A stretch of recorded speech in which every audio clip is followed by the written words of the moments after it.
जब से देश में माननीय नरेंद्र मोदी जी प्रधानमंत्री आए हैं, उन्होंने हर ऐसी सुविधा जिससे जनता का सीधा सरोकार हो, उसको पारदर्शी बनाने के लिए ऑनलाइन करने का काम किया है, डिजिटल करने का काम किया है। और इसी प्रकार से हरियाणा प्रदेश में भी हमारे मुख्यमंत्री नायब सिंह जी के नेतृत्व में आज एक बहुत बड़ा क्रांतिकारी परिवर्तन रेवेन्यू विभाग में आने जा रहा है, यानी कि राजस्व विभाग में आने जा रहा है। इसमें आज माननीय मुख्यमंत्री जी ने 4 सेवाओं का, जिसमें पेपर रहित रजिस्ट्री, डीमार्केशन पोर्टल यानी कि जो पैमाइश करवानी है उसका एक पोर्टल, व्हाट्सएप चैटबॉट और रेवेन्यू केस मैनेजमेंट, ये 4 ऐसी जो बहुत ज़रूरी कामकाज की व्यवस्थाएं हैं, जिनका आज विधिवत रूप से मुख्यमंत्री जी ने कुरुक्षेत्र के बाबेन से डिजिटलाइजेशन की शुरुआत की है। मैं समझता हूँ, एक तो जो हमारे खरीदार और बेचने वाले जो बंधु हैं, चाहे वो किसान है, अन्य भूमि स्वामी है, उसके लिए बहुत टाइम की इसके अंदर बचत होगी, पारदर्शी तरीके से होगा, बार बार उसको रेवेन्यू के ऑफिस में चक्कर काटने नहीं पड़ेंगे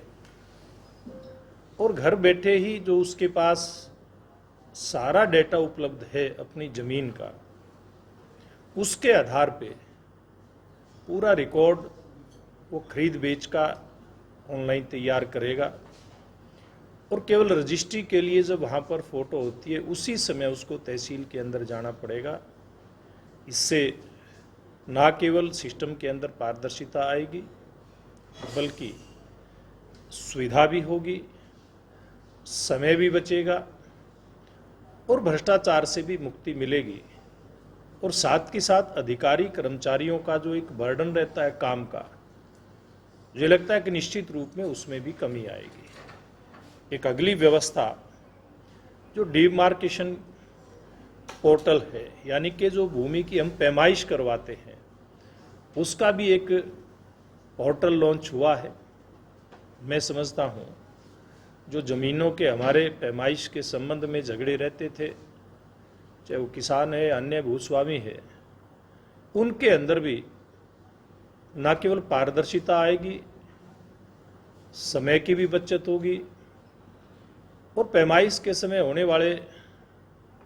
झगड़े भी कम हो जाएंगे। क्योंकि हम लोग देखते हैं कि पूर्व में पुरानी जो व्यवस्था है, जिसमें जरीब से पैमाइश की जाती थी, उसमें थोड़ा सा भी अगर इधर उधर हो गया तो पैमाइश के अंदर भारी अंतर आने की गुंजाइश रहती थी। ऐसी सारी गुंजाइश से मैं समझता हूँ इस नई व्यवस्था के कारण से ख़त्म हो जाएंगे और पूरी तरह से पैमाइश का जो मामला है वो पारदर्शी होगा। और इसी प्रकार से जो हमारी भूमि का रिकॉर्ड है, उसके लिए जो नया व्हाट्सएप चैटबॉट आज लॉन्च किया है, ऐसे हर ज़मीन के मालिक की अपनी जो भी उसकी प्रॉपर्टी है, जो भी उसकी जायदाद है, सारा का सारा उसका रिकॉर्ड उस पोर्टल के ऊपर होगा। और वो किसी भी प्रकार की अपनी जो उसकी ज़रूरत है, उस ज़रूरत को उस पोर्टल के माध्यम से उसका मैसेज भी दे सकेगा, ले सकेगा। इस प्रकार की व्यवस्थाएं इसमें की गई है। और एक रेवेन्यू के हम लोग देखते हैं केस, झगड़े, यानी कि दीवानी मुकदमे सालों साल से चलते रहते हैं, पीढ़ियों से चलते रहते हैं। उसमें भी बड़ी समस्या आम जन को भी आती रही है और अधिकारियों को भी इसमें समस्या का सामना लगातार लंबे समय से करना पड़ रहा था। मुझे लगता है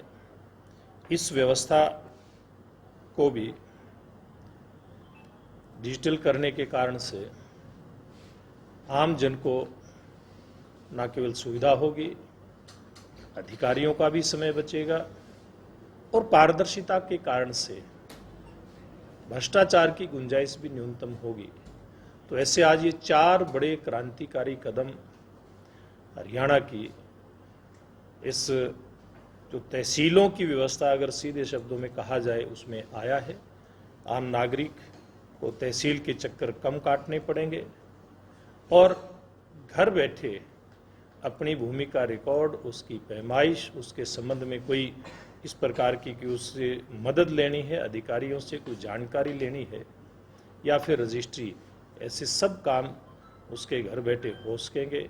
इसलिए मैं आज ये जो नई व्यवस्था मुख्यमंत्री जी ने लागू की है, इसके लिए माननीय मुख्यमंत्री जी का बहुत बहुत मैं आभार प्रकट करता हूँ हरियाणा प्रदेश की जनता की तरफ से, और मैं उनको बधाई भी देता हूँ। तो साथ साथ मैं बधाई देता हूँ हमारे सब ऐसे नागरिकों को जिनको अपने किसी भी इस प्रकार के काम के लिए तहसील के चक्कर काटने पड़ते थे। निश्चित रूप में उनके हर प्रकार की सुविधा का ये एक जरिया, ये व्यवस्था, नई व्यवस्था बनने वाली है। सर, म्युनिसिपल कॉर्पोरेशन को भी इसके साथ इंटरलिंक किया गया है, क्योंकि मैक्सिमम जो रजिस्ट्रीज हैं उसके अंदर दिक्कतें सिर्फ यही आती हैं कि कमेटी से एनओसी नहीं मिल पाती है। देखिए, ये व्यवस्था भी जैसे मुख्यमंत्री जी ने भी अभी बताया है, अधिकारीगणों ने भी बताया है, इस प्रकार का हर जो भी जमीन से जुड़ा विभाग है, चाहे वो हमारा ग्रामीण क्षेत्र का है यानी कि पंचायती राज की व्यवस्थाओं के अंतर्गत जो भी भू रिकॉर्ड आता है, या हमारी नगर पालिका परिषद निगमों के अंतर्गत जो भी भू रिकॉर्ड आता है, जिसमें जो भी अधिकारी या कार्यालय इसमें शामिल होता है, सबको इंटरलिंक करके और ऐसी व्यवस्था की गई है जिसके कारण से पारदर्शिता भी है और सरलता भी आए सिस्टम के अंदर।